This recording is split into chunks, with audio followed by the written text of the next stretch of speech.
인사하시겠습니다. 당신의 미소가 저를 행복하게 합니다. 우리 한번 인사하겠습니다. 당신의 미소가 저를 행복하게 합니다. 할렐루야.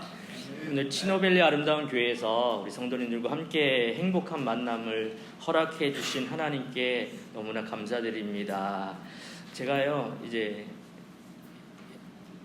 라스베가스 컨퍼런스 티켓을 끊었는데요, 이제 라스베가스라는 곳을 알지도 못하고 어떻게 가야 되는지도 모르겠고요, 아무것도 몰랐어요. 그래서 하나님 앞에 기도했습니다. 하나님, 저희를 구원해 주세요. 저희 가정을 구원해 주세요. 그래서 누구를 보내주셨을까요? 조준민 목사님, 마르틴 촉, 우리 아이들은 마치촉 목사님이라고 이렇게 들었어요. 마르틴 촉 목사님을 하나님이 보내주셨어요. 그래서 저희가 건짐을 받은 거예요. 아니면 지금 어디서 홈리스 하고 있을 겁니다. 그래서 귀한 목사님 만나고 또 성도님들 뵈니까 정말 우리 치노밸리 아름다운 교회가 아름다운 교회더라고요. 아멘이죠? 예. 하나님 안에서 이렇게 여러분 뵙게 돼서 또 함께 은혜를 나눌 수 있어서 너무나 기쁘고 감사합니다. 오늘 이 짧은 시간이지만 하나님의 말씀을 통해서 우리가 함께 하나 되고 하나님이 주시는 은혜들을 공급받는 시간이 될 수 있기를 간절히 축원합니다. 여러분, 예수님을 믿고 나면 얻게 되는 수많은 축복들이 있죠. 하나님께서 우리에게 우리의 삶에 허락하시는 놀라운 은혜들이 있어요. 우리는 하나님을 만나서 변화된 축복의 인생을 살게 되었습니다. 또한 축복의 사람들을 만남을 통해서 내가 그 큰 복을 누리고 그 복을 나누는 인생을 하나님께서 인도해 주시는 줄로 믿습니다. 하나님께서요, 저희 가정을 사용하셔서 8년 전 2016년 7월 17일에 이 제헌절 날이거든요. 한국에서는 제헌절날 더숲교회를 개척하게 해주셨습니다. 그리고 끊임없이 하나님의 은혜를 공급해 주셨어요. 하나님은 이 개척 이후에 수많은 하나님의 사람들을 만나게 해주셨고요, 또 하나님의 놀라운 계획 속에 있는 사람들을 우리 가정과 함께 만날 수 있는 은혜를 허락해 주셨습니다. 만약 이 개척에 우리의 가정이 순종하지 않았다면 맛볼 수 없는 놀라운 하늘의 은혜들을 허락해 주셨습니다. 여러분, 오늘 짧은 시간이지만 하나님께서 우리의 가정을 통해서 교회를 세우신 이야기들을 함께 나누고자 합니다. 여러분, 오늘 우리가 읽은 이 빌립보서를 기록한 사도 바울은 우리가 잘 알듯이 하나님께 놀랍게 쓰임받은 거룩한 사명자죠. 여러분, 우리 사도 바울뿐만 아니라 하나님의 부르심을 받은 우리 모두도 하나님의 거룩한 사명자인 줄로 믿습니다. 여러분, 바울의 인생을 변화시킨 것은요, 바로 예수님을 만난 사건이에요. 바울은 아주 열심 있는 유대인이었죠. 그래서 그 열심으로 예수 믿는 자들을 핍박하는 인생을 살았다라는 거예요. 그런데 다메섹으로 예수 믿는 자들을 핍박하러 가는 가는 중에 예수님께서 바울을 친히 찾아오셨습니다. 이 회심의 사건을 통해서 바울의 인생은 우리가 잘 알듯이 완전히 변화된 인생을 살게 되었다라는 것입니다. 사도 바울은 예수님을 만나고 난 이후에 놀라운 회심을 경험했어요. 그리고 거룩한 사명자로서의 부르심을 얻게 되었다라는 것입니다. 여러분, 예수님을 믿게 되는 이 회심의 사건이야말로 이 세상의 무엇과도 비교할 수 없는 아주 놀랍고도 신비로운 사건이 아니겠어요? 사도 바울은 예수님을 만난 이후에 그의 인생의 모든 계획들이 바뀌었습니다. 더 이상 내가 주인이 아니라 예수님이 주인된 삶을 살게 되었다라는 것입니다. 저를 소개하자면요, 저는 예수 믿지 않는 가정에서 태어났어요. 저희 가정에는요, 예수 믿는 사람들이 아무도 없었어요. 17살 때 고등학교 1학년 때인데요, 한 집사님이 저를 전도해 주셨어요. 그래서 처음 교회를 나가게 됐습니다. 그 집사님은요, 아주 영혼을 사랑하시는 분이셨어요. 그래서요, 주일마다 저희 집 앞에서 꼭 대기하고 계셨어요. 제가 도망가지 못하도록 차를 가지고 오셔서. 그 집사님을 따라 교회를 다니다가 고1 여름 수련회를 통해서 복음을 듣게 되었습니다. 그리고 예수님을 마음속에 영접하게 되었습니다. 믿음이 생기니까요, 완전히 달라지더라고요, 삶이. 믿음은 하나님이 주시는 선물인 줄로 믿습니다. 여러분, 믿어지지 않던 그 하나님의 존재가 믿어지니까요, 내 안에 놀라운 일들이 일어나는 거예요. 예수님이 나의 구원자이시고 주인이라는 사실이 확신하게 되었다라는 것입니다. 이 사건은 제 인생을 완전히 바꿔놓는 사건이 되었죠. 예수님을 만나니까요, 첫 번째 변화가요, 예배 시간이 그렇게 기다려주는 거예요. 지루하고 재미없던 그 예배 시간, 특히 목사님의 설교 말씀이 너무나 꿀송이처럼 달다. 아, 말씀이 이렇게 꿀송이처럼 단 말씀이구나 라는 걸 깨닫게 되었어요. 그리고 처음 예수님을 믿으니까요, 예수님이요, 기도 제목의 응답을 너무 잘해 주시는 거예요. 기도하는 곳마다 하나님이 응답해 주셨다라는 것입니다. 그리고요, 무엇보다도요, 하나님을 아버지라고 부를 수 있다는 것, 그것이 얼마나 기쁘고 행복했는지 모르겠어요. 그럼 신앙생활 하면서요, 저는 너무 행복했어요. 그 이후로 교회는 늘 저에게 행복을 주는 곳이었고, 위로를 주는 곳이었고, 비전을 주는 곳이었다는 것입니다. 저는 17살에 예수님을 영접한 이후에 10년 동안 학생 청년으로 신앙생활을 열심히 했어요. 기쁨 가운데 그렇게 헌신했어요. 대학을 마치고 목회자의 소명을 발견하고 신학대학원에 이제 입학을 했습니다. 교회 목사님의 추천서를 받아서 시험을 치는 날이 아직도 기억이 나요. 그리고 합격 통지서를 받았을 때 얼마나 기뻤는지 몰라요. 나 같은 사람 하나님이 나를 쓰시는구나, 나를 사용하신다는 것에 너무나 기쁘고 감사했습니다. 그 모교회에서 저는 실습 전도사부터요, 이제 교육 전도사, 전임 전도사, 부목사까지 9년 동안 사역을 배우고 열심히 헌신하다가 총 따져보니까 19년의 시간을 그 모교회에서 훈련받고 헌신하다가 하나님이 저에게 새로운 마음을 주시는 거예요. 어느 날 하나님께서 기도하는 가운데 저에게 새로운 교회에 대한 비전과 환상을 주셨습니다. 저는 너무 당황했죠. 저는 개척이라고 하는 거는 저의 인생에 없는 줄 알았어요. 아무 그런 계획이 없었어요. 그런데 하나님께서 저의 마음속에 새로운 교회에 대한 환상을 주셨고요, 교회 개척이라고 하는 사명을 주시는 거예요. 한 번도 생각해보지 않은 일이었기 때문에 너무나 두려웠어요. 그런데 기도하면서 그 두려움이 평안의 마음으로 바뀌었다라는 것입니다. 교회를 생각하면, 새로운 교회를 생각하면 마음이 막 뜨거워지는 거예요. 여러분, 하나님은 우리의 마음속에 비전을 주실 때는요, 두려움이 아니라 평안의 마음을 주시는 줄로 믿습니다. 하나님이 주시는 평안함으로 제 마음속에 또 새로운 소망으로 가득한 거예요. 그 당시에 제가 개척을 하면서 저희 아내한테 물어봤어요. 내가 개척해야 되는데 하나님이 개척이라는 소명을 주셨어. 어떻게 됐을까요? 예? 말씀 좀 잘해주세요. 우리 사모님 반대했을까요? 찬성했을까요? 찬성했습니다. 아, 역시 영안이 열리신 분, 저 다르신 정 집사님. 예. 흔쾌히 허락을 해줬어요. 그래서 기쁜 마음으로 저희 가정이 개척하게 되었다라는 것입니다. 개척을 시작할 때요, 개척을 어디에 해야 될지, 개척의 장소, 개척의 멤버, 아무것도 준비된 게 없었어요. 당시에 모교회가 교회 이제 리모델링을 하고 공사 중에 있었기 때문에 그 일에 열심히 헌신하고 이제 사임하고 나서 내가 하나님 앞에 이 모든 것들을 준비해야 되겠다. 그래서 아무것도 없는, 정말 세상적으로는 너무나 무모한 도전처럼 보이는 그러한 시작이었다라는 것입니다.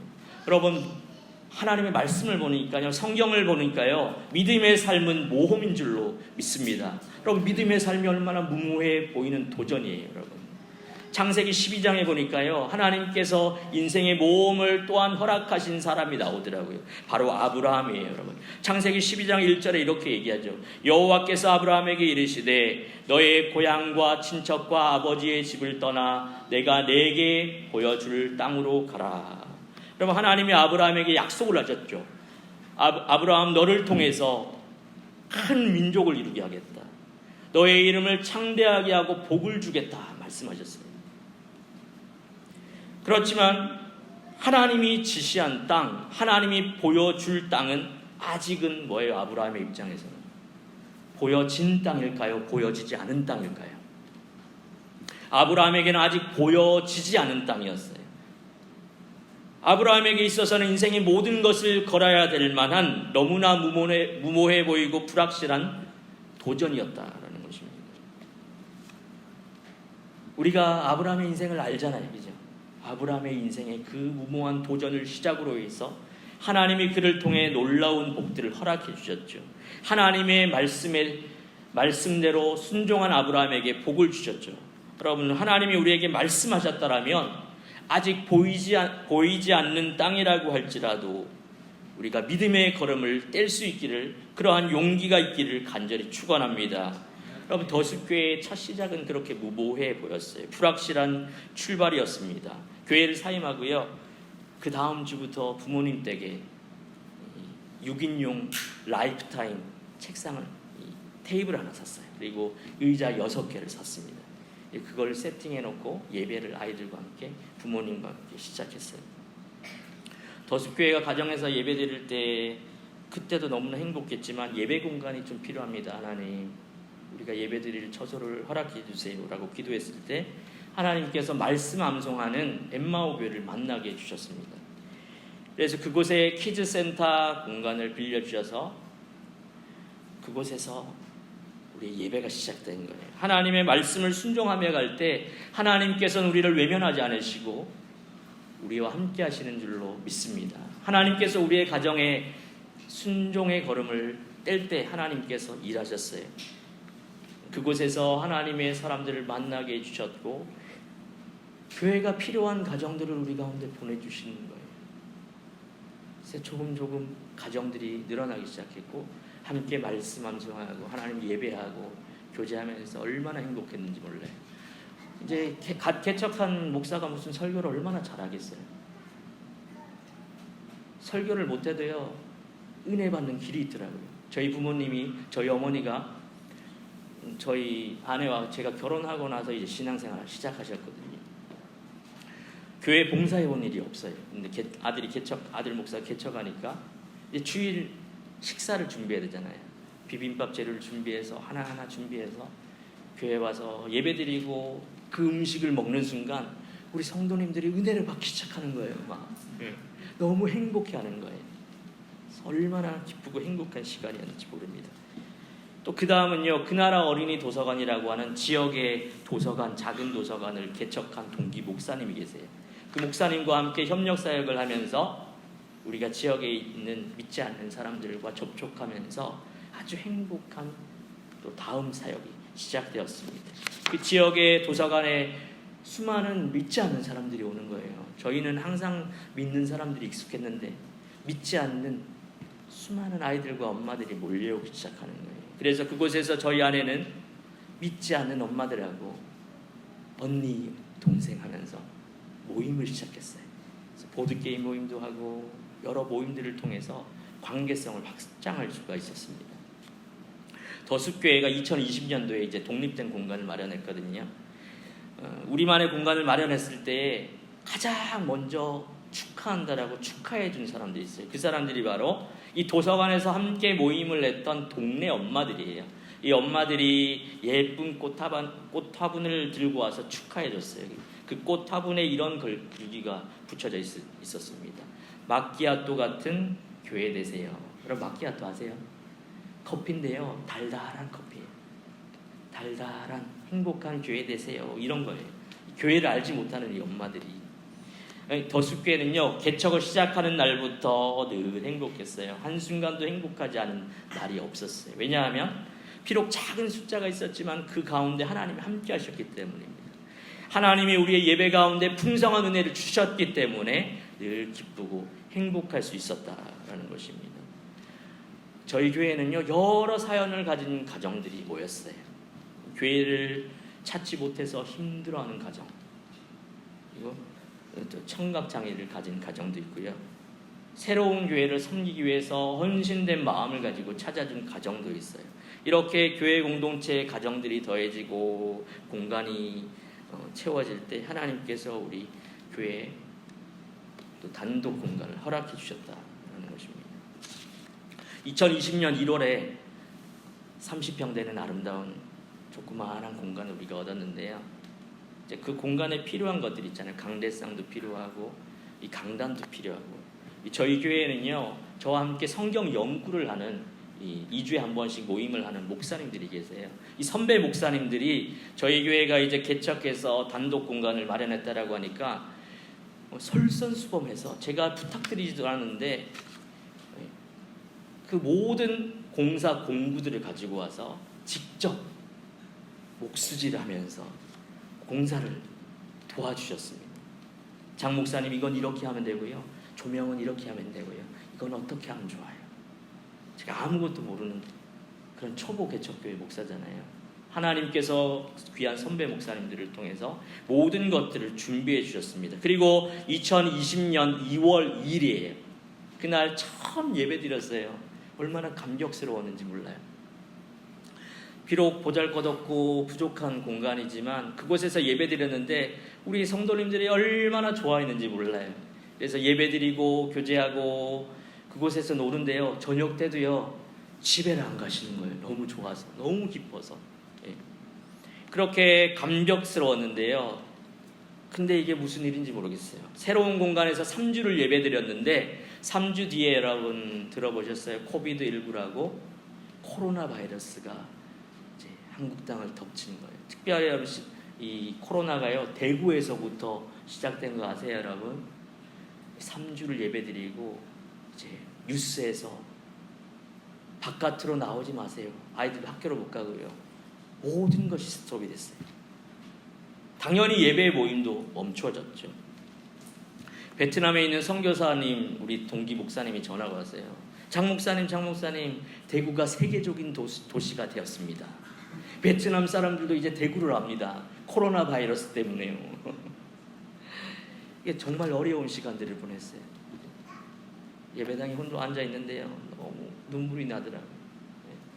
어려운 시간들을 견딜 수 있었던 것, 정말 수많은 사람들이, 수많은 분들이, 수많은 하나님의 사람들이 저희를 위로해 줬어요.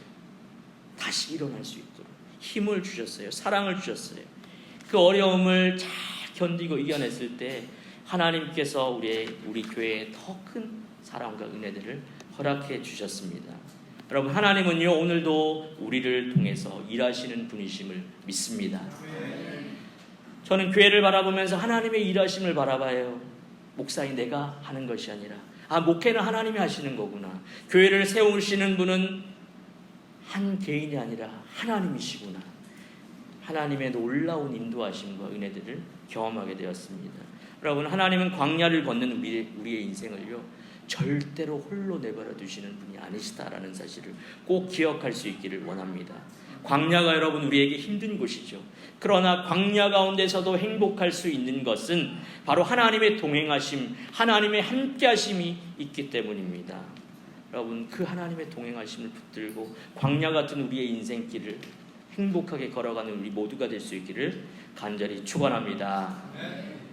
그럼 오늘 우리가 읽은 빌립보서 3장의 말씀을 보면 사도 바울은 교회를 어지럽히는 두 이단의 무리를 향해서 경고의 말씀을 전합니다. 첫 번째 무리는요, 믿음보다 할례를 구원의 조건으로 더 내세우는 당시의 유대 율법주의자들이 있었어요. 또 하나는 구원받은 자들은 도덕적 의무가 필요 없다라고 하는 율법 폐기론자들이 있었다라는 것입니다. 바울은 그 둘을 책망했어요. 그리고 그 책망하면서 자신에게 있던 수많은 자랑거리를 배설물로 여겼다, 이렇게 고백합니다. 빌립보서 3장 5절부터 6절 말씀에 보면 제가 읽어드릴게요. 나는 8일 만에 할례를 받고 이스라엘 족속이요 베냐민 지파요 히브리인 중에 히브리인이요 율법으로는 바리새인이요 열심으로는 교회를 박해하고 율법의 의로는 흠이 없는 자라. 여러분, 바울은 예수님을 만나기 전에 자신이 가진 세상적인 기준 그리고 종교적인 기준을 자랑하면서 사는 사람이었죠. 충분히 자랑할 만한 많은 것들을 가진 사람이었어요. 헛된 욕심을 붙들고 사는 사람이었습니다. 그러나 예수 그리스도를 만난 이후에 바울의 인생은 완전히 변화되었죠. 자신이 자랑했던 모든 것을 어떻게 했다고요? 자신의 배설물로 여겼다라는 것입니다. 그럼 그리스도인들이 빌립보서에서 가장 좋아하는 구절이 어딜까요? 찾아봤더니요, 빌립보서 4장 13절이에요. 여러분 아세요? 내게 능력 주시는 자 안에서 어떻게 해요? 내가 모든 것을 할 수 있느니라. 이 사랑하는 성경 구절이잖아요. 그죠?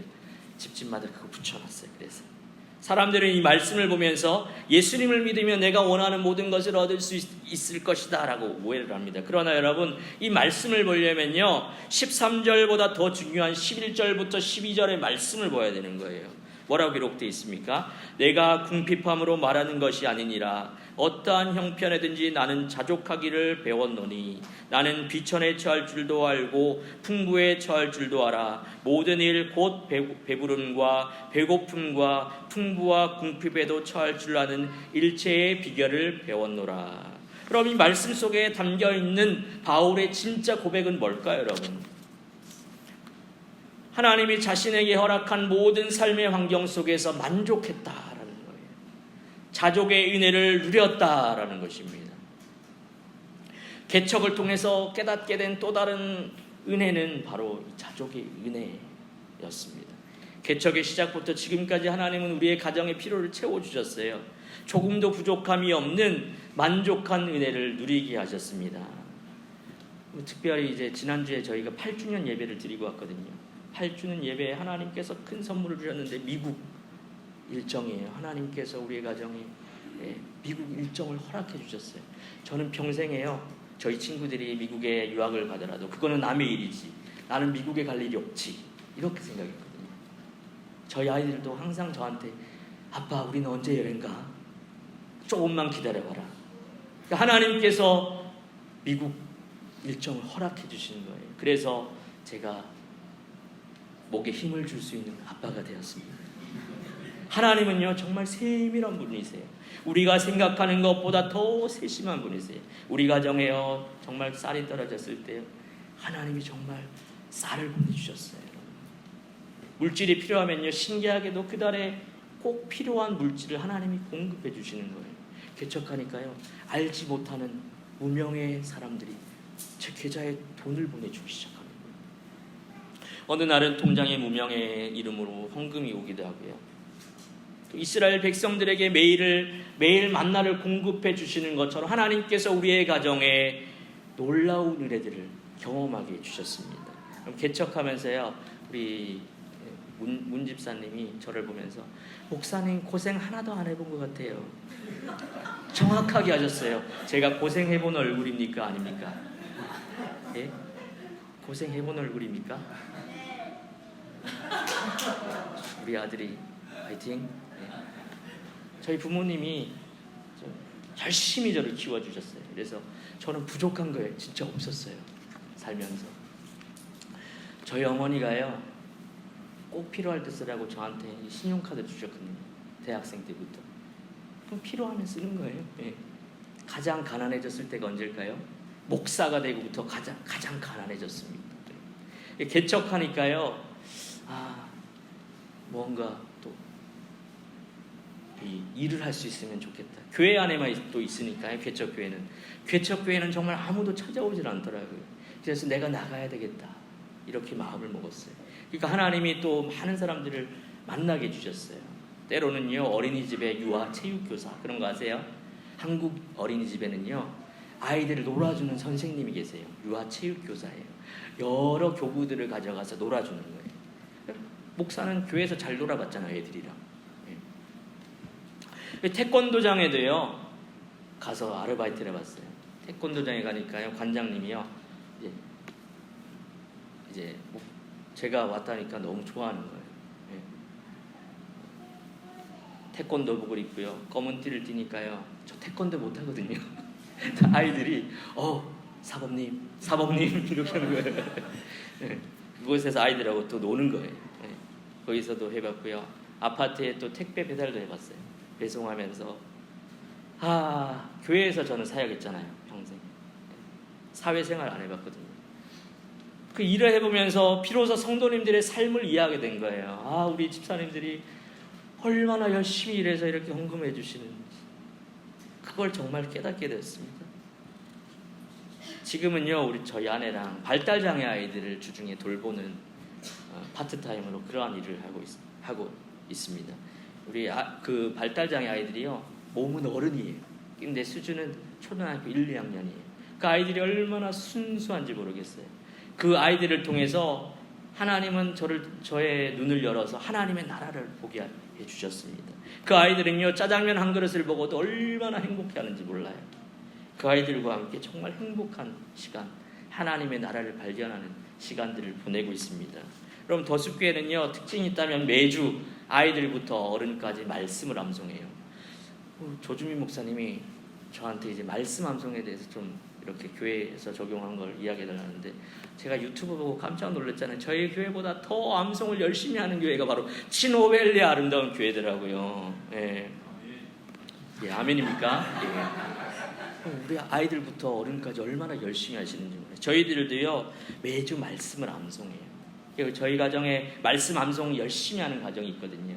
그 가정에 가니까요, 냉장고에도 말씀을 고린도전서 13장을 붙여놓고 신명기 6장 4절부터 말씀을 막 벽에 붙여놓고 밤마다 가정 예배를 드리는 거예요. 그래서 그 남자 집사님한테 물어봤어요. 집사님, 암송하면서 가정 예배 드리면서 가장 좋았던 게 뭐예요?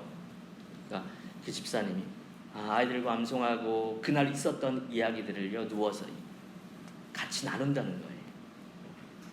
얼마나 아름다운 거예요. 그죠? 하나님께서 우리 더숲교회에 그러한 가정들을 보내주셔서 함께 말씀을 암송하고 은혜를 누리게 해주셨습니다. 아이들과 함께 암송했던 마태복음 6장 33절의 말씀이 기억나요. 여러분, 우리가 잘 아는 말씀이죠. 그런즉 너희는 먼저 그의 나라와 그의 의를 구하라. 그래야면 이 모든 것을 너희에게 더하시리라.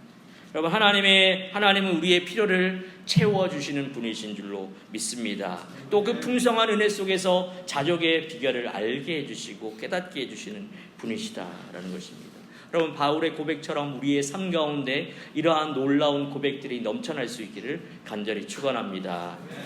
12절의 말씀, 바울은 이렇게 얘기하죠. 내가 이미 얻었다 함도 아니요 온전히 이루었다 함도 아니라 오직 내가 그리스도 예수께 잡힌 바 된 그것을 잡으려고 달려가노라. 그럼 바울의 고백이 뭡니까? 바울은 영적인 것에 늘 갈급했다라는 거예요. 배고픔이 있었다라는 것입니다. 그러면서 바울의 고백이 바울은 자신은 아직 얻지 못했고 온전히 이루어지 못했다, 이렇게 고백을 하죠. 이 말씀을 읽으면서 잘 이해가 되지 않았어요. 여러분, 우리가 잘 알듯이 바울이 얼마나 많은 사역의 열매들을 맺은 사도예요. 여러분, 바울이 가는 곳마다 복음의 역사가 일어났잖아요. 기적의 사건이 있었고 수천 명의 사람들이 회심하는 놀라운 일들이 일어났습니다. 말씀을 전할 때 또한 복음을 듣지 못한 이방 땅에 새로운 교회들이 세워지게 되었습니다. 그런데 바울은 아직 얻지 못했고 이루지 못했다, 이렇게 고백했다라는 거예요. 다시 말하면 바울은 더 높은 목표를 바라보고 열심히 신앙을 달려갔다라는 것입니다. 그럼 우리의 신앙의 생활에서 가장 무서운 것이 뭘까요? 그것은 바로 자기 만족이다라는 거예요. 특별히 우리는 영적인 일에 스스로 만족하는 태도를 버려야 될 줄로 믿습니다. 여러분, 신앙의 연수가 오래되면 오래될수록요, 더 위험하다라는 거예요. 시간이 흐를수록 우리의 신앙은 깊어져야 될 줄로 믿습니다. 그렇지 않으면 신앙생활만큼 지루한 것이 없어요. 신앙의 권태기에 빠지게 된다라는 것입니다.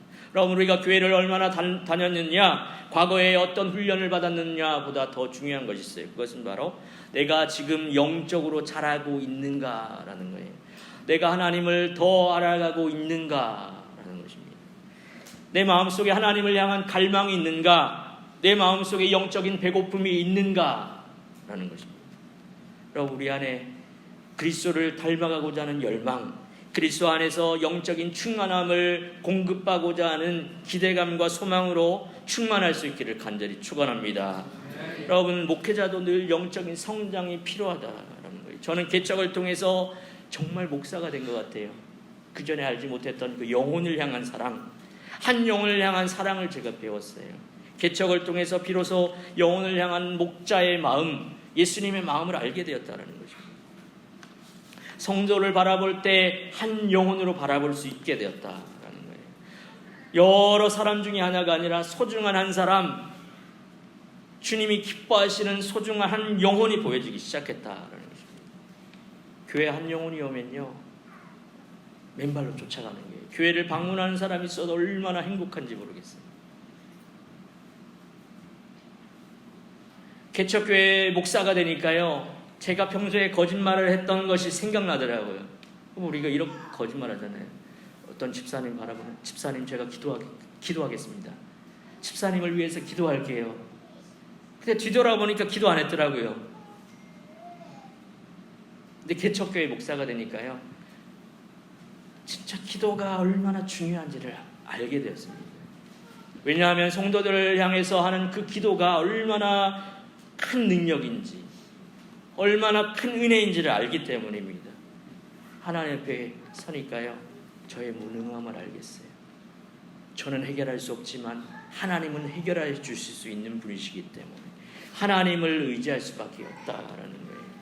교회를 위해 헌신하는 분들, 교회를 사랑하는 분들을 향해서 할 수 있는 가장 큰 선물이 뭘까요?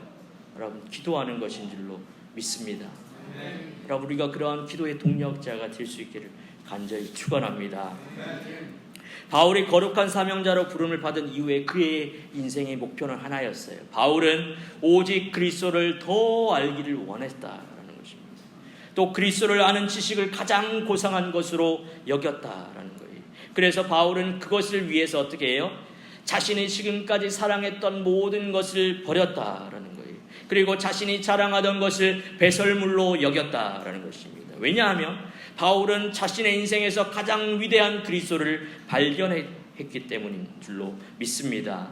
그럼 바울의 목표는요, 그리스도를 알고 그리스도를 닮아가는 것이었습니다. 여러분, 이것이 우리의 신앙의 최종 목표인 줄로 믿습니다.